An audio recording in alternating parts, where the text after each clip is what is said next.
In a cold, dark and 900-foot deep underground cave, a man got trapped. He had multiple serious injuries including a broken leg. Therefore he couldn't move and had to wait in agony, not knowing whether he will be saved or just take his last breath in complete darkness.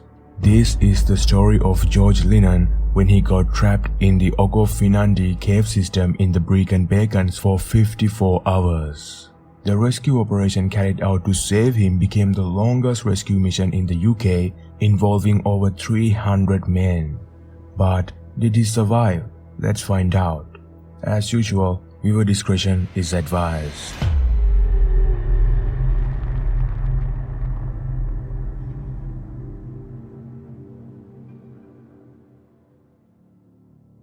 George was 38 years old from Bristol, England, and although he worked as a mechanical engineer, he was also an avid fit caver. He had started out as a scuba diver and wanted to become a cave diver to access more remote underwater environments. But for that, he needed to learn caving. So in the process of learning and practicing the sport, he fell in love with exploring underground caves. While most people view the sport as an act that brings nothing but dangers and misery, George couldn't help but love it. According to him, it is another world down there. It's like being on the moon or another planet, which 99.9% of the population will never get to see or experience. It was November 6th in 2021 when this incident happened. On that Saturday afternoon, George, along with his caving companions, entered the underground cave system. This was no normal cave though. Ogof Ffynnon Ddu, which translates as the Cave of the Black Spring, is not for novices. You must be a professional caver with a permit to enter it. Being the deepest cave system in the UK and the second longest cave in the Wales, its lowest passageways are 901 feet below the surface. The length is even more incredible. It's 59 kilometers, which is 37 miles. As you guys can see, this is the map of the cave system. It is basically a maze with a lot of passages. Due to the size and the complexity of this cave, even for highly experienced cavers, it can be a challenging journey to explore inside and come out in one piece. But the nature of this cave is what attracts cavers from all around the world. There is everything a caver dreams of seeing, from huge chambers, beautiful formations to yawning chasms and thundering river passages. Which brings us to George. That fateful day, he and his friends were thrilled to experience something out of the world. Thus, they entered the cave via Quum door entrance. Sometime into the journey, they were already amazed at what they were seeing. But at one point, something happens to George, and everyone goes from feeling happy and excited to panicked and horrified. About a mile into 37-mile underground network, George put his foot in the wrong place of a ledge. He slipped and fell. Having a feeling of legs swirling around in mid-air, his arms grabbed for something. It was a pure reflex, but right after that, everything went blank. He wasn't sure whether he took the complete fall or survived halfway there after grabbing whatever he grabbed at the time in mid-air. When he woke up and came to his senses, he felt pain all over his body. Right away he realized the bottom half of his leg is broken. After tasting blood in his mouth, he felt there were also missing teeth as well. That wasn't all. At the time, George wasn't aware of all his injuries or how deadly they actually were. His lower leg displacing itself from the top half, his jawbone being smashed into a number of pieces, and a large hole that went through the inside of his mouth were some of them. It was later found that there were also 3 broken ribs, a dislocated clavicle with his collarbone pulling away from his ribcage, a lacerated spleen, a collapsed lung, and a broken scaphoid in his wrist. Wow, he must have taken one hell of a fall to have that much damage. If you look at the map, you can see the exact location at which the accident took place. They haven't ventured too deep or far into the cave at the time of this incident. Well, it was supposed to be a fun adventure, A journey that was meant to be a 5 or 6 hour long easy trip out in time for dinner and fireworks turned out being a nightmare. Apparently, the slope that George fell down to was located much lower than the location of the ledge he was on before the fall, probably several meters. Well, it can explain the damage caused to his body. So there on that slope, when he landed, he had ended up in a weird position. He was upside down with his legs far higher than his head. Although the pain was insufferable, he realized he should put himself into a more comfortable position. But that is easier said than done. It was already excruciating to move, let alone turning his body position around. But after a while, eventually, he dragged himself by the tips of his fingers for a few meters. As the pain got too much to handle, he let out screams. But he managed. He flipped himself from his front over to his back. That way, he could prop himself into a kind of semi-seated position and then start waiting it out. But that was agony as well. One of his friends that came in the group checked on him before charging towards the exit to raise the alarm. Another friend, Mel, was perched above, terrified to even move a muscle, thinking it might knock rocks down on George. She stayed there talking to him for hours, waiting for help. Though George couldn't say the same. He only remembers bits and pieces of what Mel was saying to him. He from time to time almost lost consciousness, and overall he was out of it. He wasn't sure of all his surroundings. So he was only able to give Mel one-word answers when he was being told to stay awake and not close his eyes. Now it's important to know that the pain George is feeling is not just physical. The mental strain was just as worse. He thinks he is dying. And when you know that, you start expecting the worst. Fear, suspense, and regret are usually the hardest to cope in these types of situations. From time to time, his mind would switch between two states. One, he would completely give up and think whatever's gonna happen will happen and that he cannot change his fate. Two, in contrast, he would think, no, I cannot just give up. I must not close my eyes. Help must be on the way. I must not accept death this easy.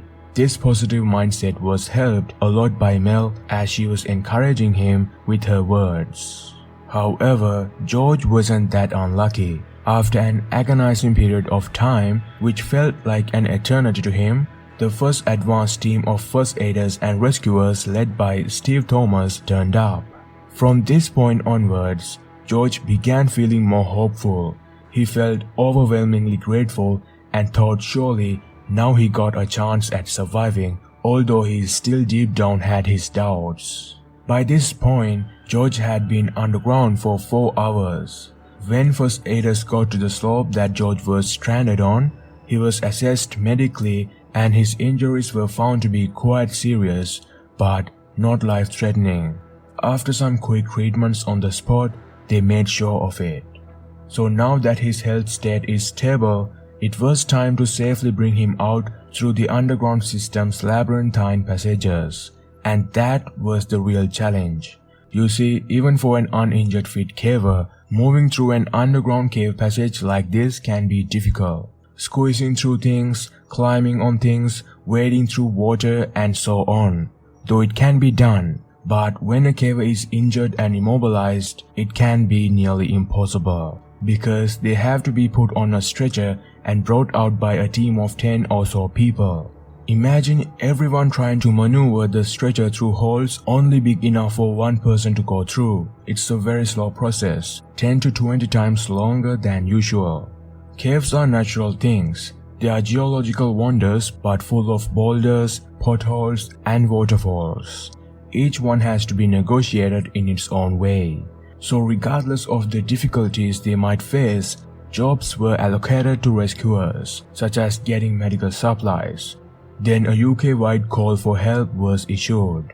A team of rescuers joined before another and another and another also turned up. The number of rescue teams converging on South Wales snowballed. This was a completely voluntary operation. Nobody gets paid, yet everybody was more than willing to join and save the man's life. With exceptional cooperation between all the rescue teams, by about 4 p.m. on Sunday, they managed to get George to a bigger passage from the slope that he was on. George was given pain relief, but it wasn't strong enough. The pain was much more intense. So much so he basically passed out from time to time. At this point, the operation was roughly getting easier, but it was far from over. As I showed earlier, this is where the accident happened, but in order to exit, rescuers cannot take the same route through the Krumdro that George and his friends used to enter. The cave tunnels through that route aren't big enough to fit all the rescuers at once, carrying George. This left them with only one option, and that is to get George up to use one of the other 3 exits. The top entrance was chosen as it was the safest and most doable. This delayed the process exponentially. Now they have to navigate their way up to the very top exit. So the longer route it is. As they are still in the middle of the cave, much more exhausting work had to be done. The conditions inside the cave weren't helping either. Rescuers were soaked through to the skin as there was a drought, which also later became a chill factor. When that coupled with exhaustion, it wouldn't take a lot for a person to weaken. The toughest part of this operation was to keep everyone's spirits up. Constant banter and support for each other played a major role. Communication between the rescuers and those above ground became possible through a system called Cave Link, which allows messages to be transmitted through rock via the water particles in the limestone. A system rescue leader Paul Taylor described as absolutely revolutionary in this incident. Getting through some passages became nearly impossible. Sometimes rescuers had to use the stretcher up vertically using ropes. Sometimes they were lying down and letting the stretcher slide over them using their knees to let the stretcher go across. This was tireless work through squeezes and up waterfalls. Teams carrying the stretcher were constantly swamped due to the sheer physical effort. Basically, this was a rescue operation solely relying on teamwork. Just a few rescuers would not have been enough. So by midday on Monday, George was being moved towards the entrance. At first he felt guilty, but that quickly turned into gratefulness seeing how so many people were working so hard to save him. At this point he was talking with the rescuers as well. He wasn't looking too bad despite the serious injuries. He was warm and stable. A doctor was there monitoring him the whole time.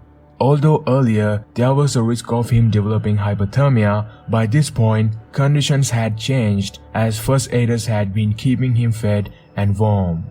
At first they couldn't feed him because his jaw injury had left a hole on his mouth, but with the use of an intravenous line, the job was eventually done. Sugars and liquids were the easiest to feed.